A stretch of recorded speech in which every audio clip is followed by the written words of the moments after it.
talk about this whole quarantine business. Oh my gosh, this has been a nightmare. It's like, I don't even have words. It's like something out of like one of those like old horror like films or something like that, where it's some outbreak and everybody's in their homes, but it's only because there's some like serial killer that's coming into everybody's homes. I don't even say all that because that just makes me nervous thinking about it. But no, it's like the necessary evil, you know. It has to be done. I never thought that it would come to this point, though. It's scary, but it's like for me, I don't like to live in a state of fear. I know, like, that tends to be something I talk about a lot on here. It's just like not being afraid. I just don't like when other people get fearful because they get really, really crazy, you know, and they don't use their brains. And that's why I was saying that we can't live in a state of fear, because when you do, you don't think correctly. You don't think sanely, you know. And so when you're level-headed and you can think clearly, you don't work in a state of panic. You make rational decisions. You make good decisions. When you're fearful, you don't make good decisions. So that's why people are like in a scramble and buying up things that they don't really need, you know. And so it is sad because there are people who need things like diapers and formula, and people are buying them up. They don't even have babies. You know, it's like, that makes no sense. And it's really sad. And so, I don't pray so much for myself as I pray for like the world in general. Because if people don't, this is like a lesson to be learned. And I feel like this is like God, like, sending a message like, get it together. Stop being so selfish. If we don't understand that it's about helping one another and not hoarding and not living in a state of me, I, you know, it's all about love. It's like, that's the bottom line, and God is love. And if the world is not operating in love, this is what happens.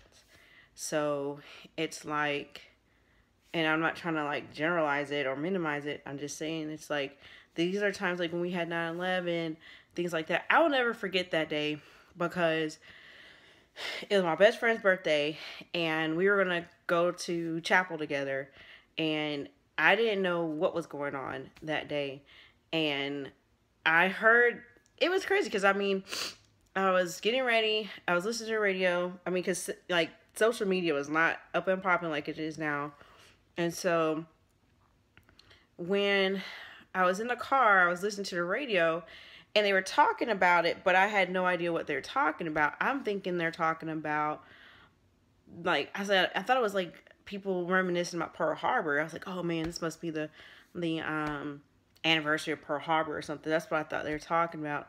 So when I got to chapel and they were talking about, you know, there's been buildings hit New York, and I was like, what? And they were, I think they were playing it on the screen. I can't remember. But it was just like, what is happening? It was just like surreal. So when people were going crazy because they're like, oh, it's going to be war. It was like girls are going to have to enlist and be drafted. And I was like, what are we talking about? It was just like that state of panic and fear again, you know, and it's nothing made sense to me. And, I remember going to my friend Alicia's house, and it was her birthday. She was sitting on the floor, watching the TV, and I sat down next to her, and we just cried. And she goes, well, at least nobody will forget my birthday ever. And it was like, you know, it's one of those things where it's like, what is the lesson in this? You know, this is not the first time there's been plagues. This is the first time or last there's going to be something like this. And so what do we learn from these situations? You know, What are we going to get out of this? Because I promise you, if we don't learn something from this, it's not going to end. You know what I'm saying? And so it's not about um, trying to be on top and I'm just going to take care of me and mine, because that's not going to last. You're going to need people at some point. You know what I mean? At some point, we're going to have to band together and help each other. And even with the social distancing and things like that, it's like you got to band with some people. At some point, you might need something from someone. You might need some help, you know? And so I feel like, when you're in the stores and things like that, not to fight, be mindful that there are other people who might need things. Don't take all of the stuff off the rack. You know, be helpful, be prayerful. You know, um, I try to stay in a mindset of prayer and meditations now. Meditating is like my best friend, like calming your whole nerves, um, gets you in a better mindset of things. And being alone is another reason why I meditate, because I can tend to feel depressed easily if I don't do it. Um, Nothing makes you feel more alone than times like this when you not only have to quarantine, but you can't go anywhere, like at all.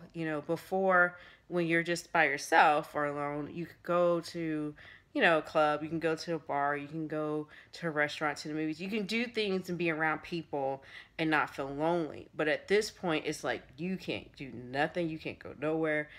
And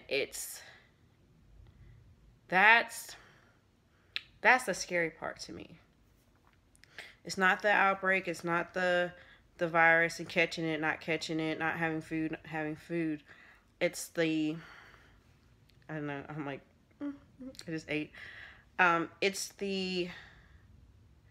that feeling that I'm by myself, for real, for real, and there's no one here. And even if I wanted someone to come over, I don't want to do that, to subject myself to something, my kids to something. You know what I mean? I can't be selfish in that regard.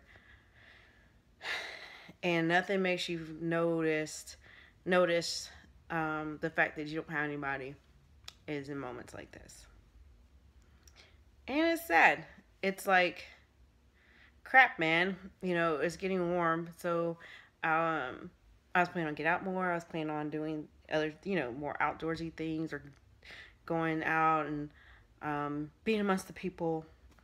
And it's like, now it's like I won't have that chance to do that for a while. And it's like, how can you meet somebody? And some people might say the internet, and I rebuke that. No, I can't. I can't do it. I can't do it. Um, I met my husband online, actually. Most people don't know that. And that was actually a good situation. It wasn't like we were looking to date. It was blackplanet.com. I got on from like 99. I was 18 when I got it, and I forgot I even had um, that page. And so when he messaged me, it was like out of the blue, some random reason why I even responded.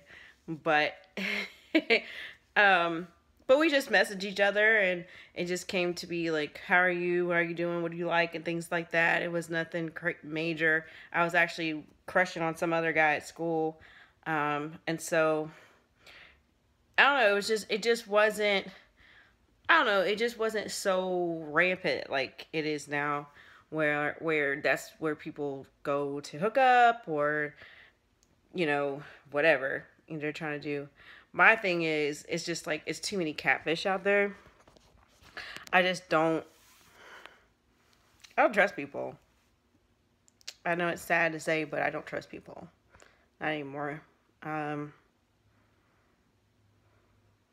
Life tends to throw a lot of curveballs at you, and this has nothing to do with my ex. This just has to do with just life in general, and dealing with people who you thought were your friends, and thought were good people, you know, and and just even people you meet, like, in person, they're liars, you know? And I don't know when I'm going to get past this point in my stage of life, but it's like this whole thing, quarantining and stuff, is just pulling all kinds of people out of the woodworks and sliding in the DMs, and it is just not pretty. And I've already called out like 3 guys. Like, you're so like, stop yourself. Like, I'm gonna stop you before you even start, because it's like, don't give me the compliments. Don't give me the sob story about you're trying to meet your soulmate, or you're trying to meet the woman of your dreams, or whatever. Like, all the things you think I want to hear, you know. I just don't want to hear it. I don't want to hear it. Like, I don't want to hear it. And then you got all these nice pictures, and it looks like you're a real person, or that's really you when it's not.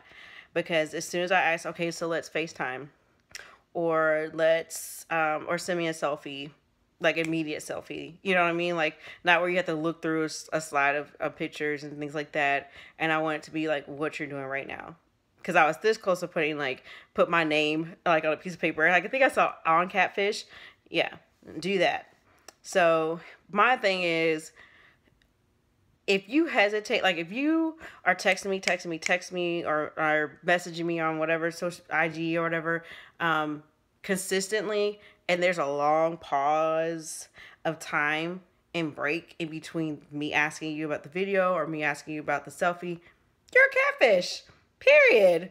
And so, like, because you're trying to come up with a lie, you're trying to come up with some excuse of why you can't do it.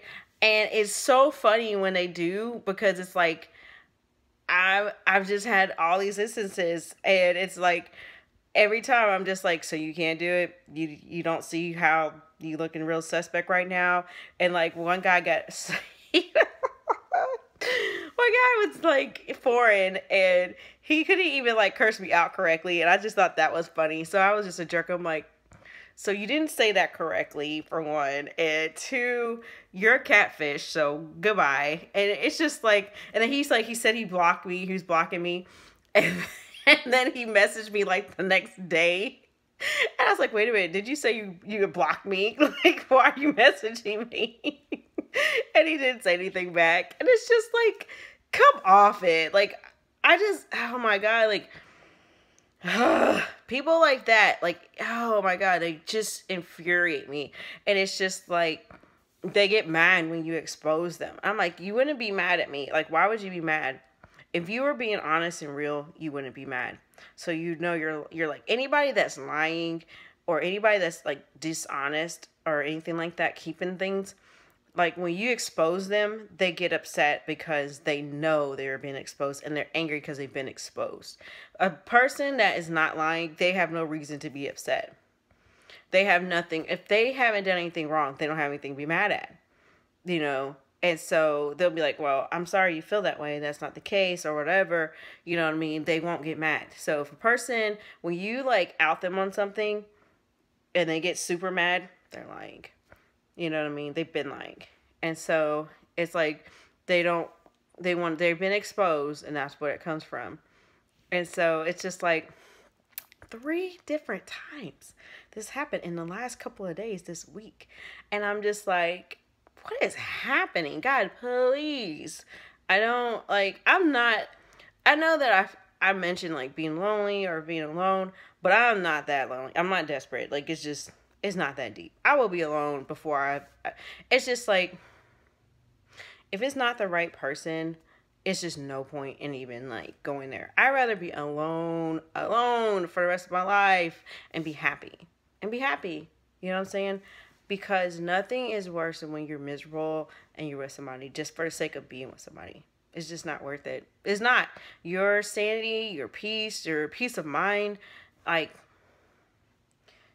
nobody is worth it. Nobody. I don't care who they are. I don't care what they look like. It's just not worth it, you know? And so, you know, I know I'm like complaining and, you know, oh, I miss, you know, I want somebody, blah, blah, blah. But let me tell you, if it's like the wrong person, it's like, I don't even want it, you know? I'll be like my little girl, I don't want it. Ella, she's 2, and so when she doesn't want something, that's what she says. But that's pretty much how I feel like her.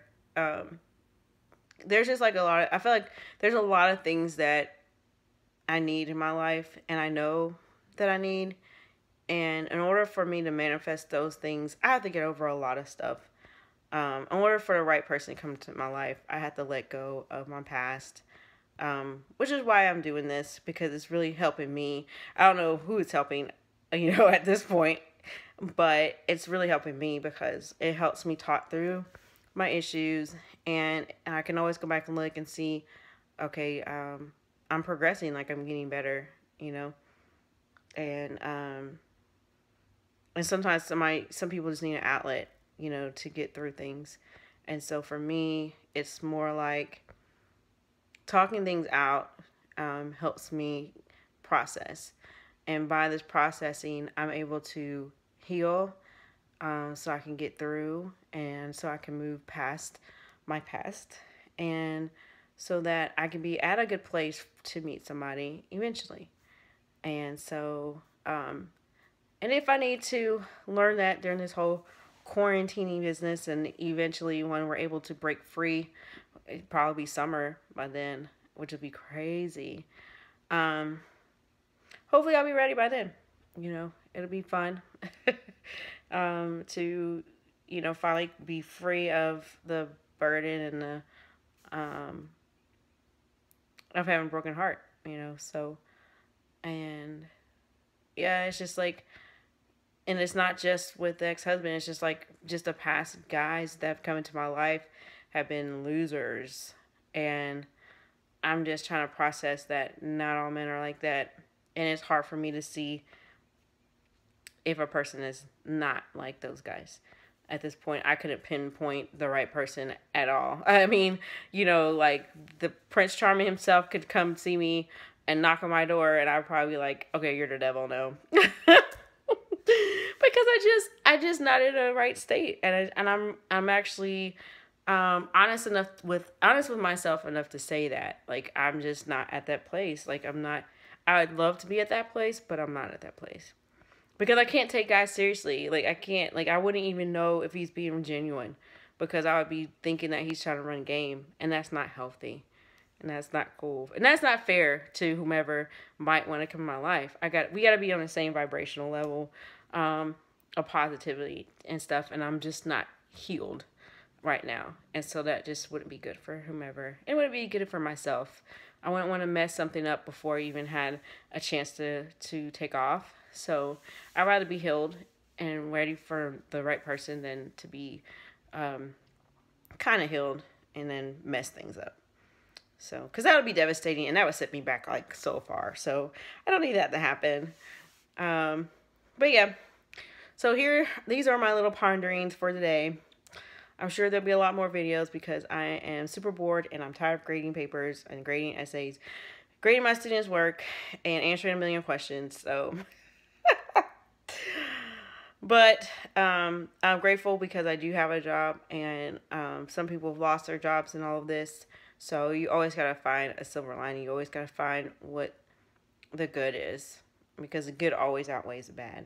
And I'm thankful, I have my health, and my kids are healthy, and my family is safe. So that's something to be thankful for in this time. And just always being thankful. And so I'm going to leave it at here. And I'm sure I'll have another musings to discuss soon enough. So until next time, peace.